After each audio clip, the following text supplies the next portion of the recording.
It's finally here. Five Nights at Freddy's has finally arrived to Dead by Daylight. And honestly, this entire chapter is pretty positive. I don't have too many negatives. I do have some, but a lot of it isn't too bad.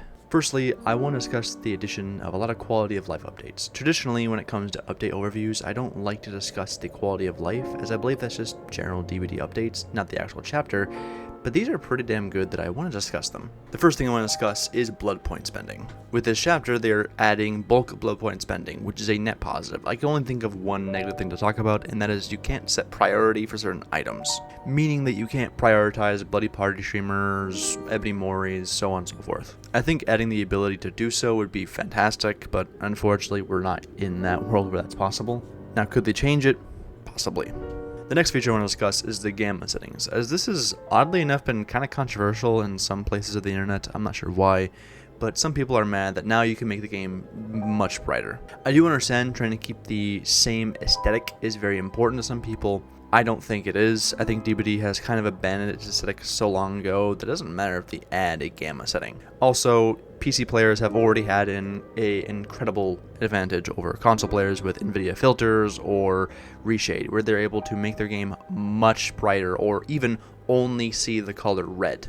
Meaning things like lockers, red stains are the only color in the entire screen, giving them, without a doubt, a competitive advantage. There could always be a debate if reshade or filters in general are competitive advantages or not, but I do think the gamma setting sets the expectation that they want to level the playing field between PC players and console players when it comes to the visuals. Now, while the highest gamma setting isn't comparable to some of the most broken filters, it's still very good for console players, especially console players playing in a room with light. For example, the sun shining through a window. You sometimes on some maps, or even against certain killers, you just can't see a damn thing. For example, with the dredge, some console players cannot see further than a foot in front of them.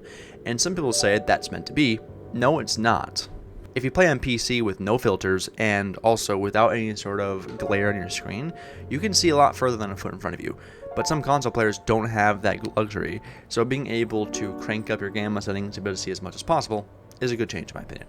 Another minor change is to the Mori system, and that is, in a previous update, they had added the ability to Mori the final survivor.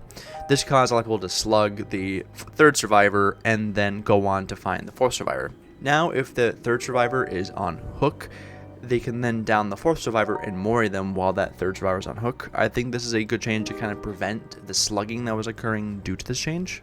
In recent updates, they've definitely encouraged slugging, and I think with this update, they're trying to discourage it without really tackling the problem, unfortunately. Choi made a video recently discussing why this is a problem, mainly because with a lot of the recent updates, killers don't really need to even hook survivors anymore. If anything, it's actually worse for them to do so. Now, I won't go in depth on what this means for the game and how they should go to fix it. This is an overview. Up next is the offering updates. For those who don't know, map offerings recently got a pretty sizable nerf, rightfully so. They have gone from pretty much guaranteeing a map to only adding a 20% chance for that map, and it's unstackable, meaning a 4-stack cannot bring 4 of them to pretty much guarantee going to that map. When it comes to maps, if they weren't so killer survivor-sided on average, I don't think map offerings would need this nerf, but since there's such a drastic disparity between both survivor maps and killer maps, it's really fair to have this nerf. It does, of course, make map offerings significantly weaker.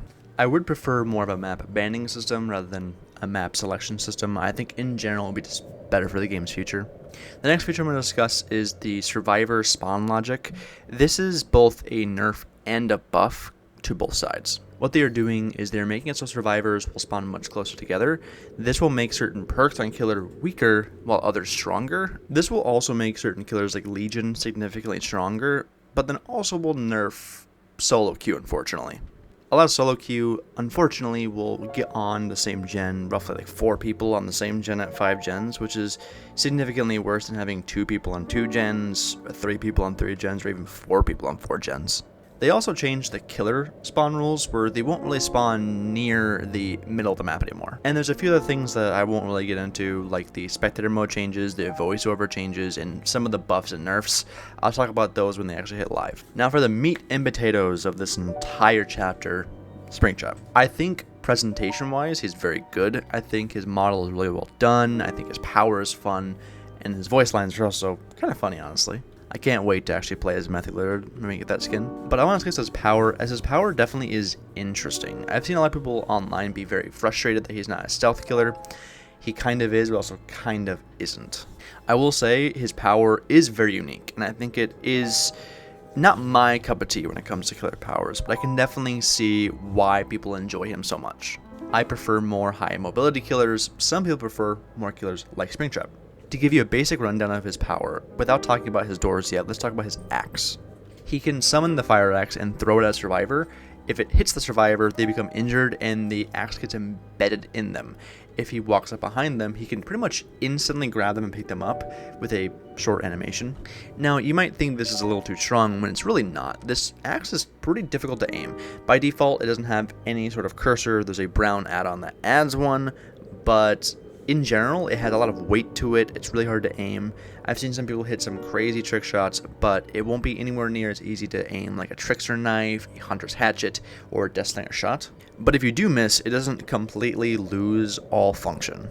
Because if the axe gets stuck into a surface, it will actually create an AoE that will cause the survivors that run through it to activate Killer Instinct. And you can also retrieve the axe at any time just by pressing Control wherever it is on the controller. I think that's a lot better than having to manually retrieve it, as it would cause his power to be a lot more clunky than it kind of already is. Now on to his security doors. These are very interesting. I wasn't expecting them to function like this, and honestly they're almost a better version of Dredge. Yes, the traversal is much shorter, but it's a lot easier to use it and doesn't have pretty much any cooldown. And it's not only something for a killer to use, the survivors can actually use it in a very FNAF style. If you enter the security room as a survivor, you get to pretty much use the cameras in the security room. And if a survivor is in there and you traverse through there as a killer, you instantly grab them with the jump scares. Pretty cool. Now, unfortunately, survivors are much more limited than the killer, as their use of it has limits while the killer does not. If the survivors use it too much, they will be locked out of the room. Now, lastly, but certainly not least, the map. The map, unlike some other licensed maps, take place in an already existing realm, which is the Withered Isles. This is the Greenville Square map and also the Garden of Joy map. The map consists of an interior zone along with an outside exterior, and in general, it's very modern DBD styled. And that's negative and a positive. It has a negative of being very visually appealing, but also kind of being a gumbled mess outside. Inside's pretty good, but oddly small. I was expecting this map to be a lot more interior than exterior. Like I said, visually this map is very good and has a ton of advantages. But of course it does have its problems. Like I said before, I think the map is a little small, at least the interior. I would happily have seen a sizable decrease of the outside size and see a increase of the interior size. At the end of the day, we aren't really looking forward to this map because of the Withering Isles aspect of it. We're excited because of, the Fazbear's Pizzeria version of it. But this really is nitpicking, as there's way worse maps when it comes to visual clutter.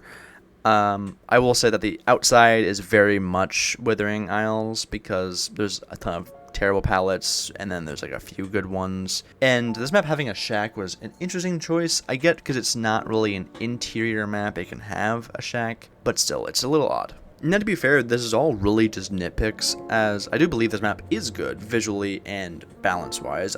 At this current moment, I don't see any crazy unbalances, but those could appear. So, all in all, I do think that this map is pretty good. I do think the chapter itself is great. All of the additions to quality of life are either really good or are setting up for the future to be even better. But that's pretty much it. In general, I think this is a fantastic update, and the other things that it adds will set us up for the future positively. Now, without further ado, I do hope all of you have a nice rest of your night, morning, whatever it is for you. Bye.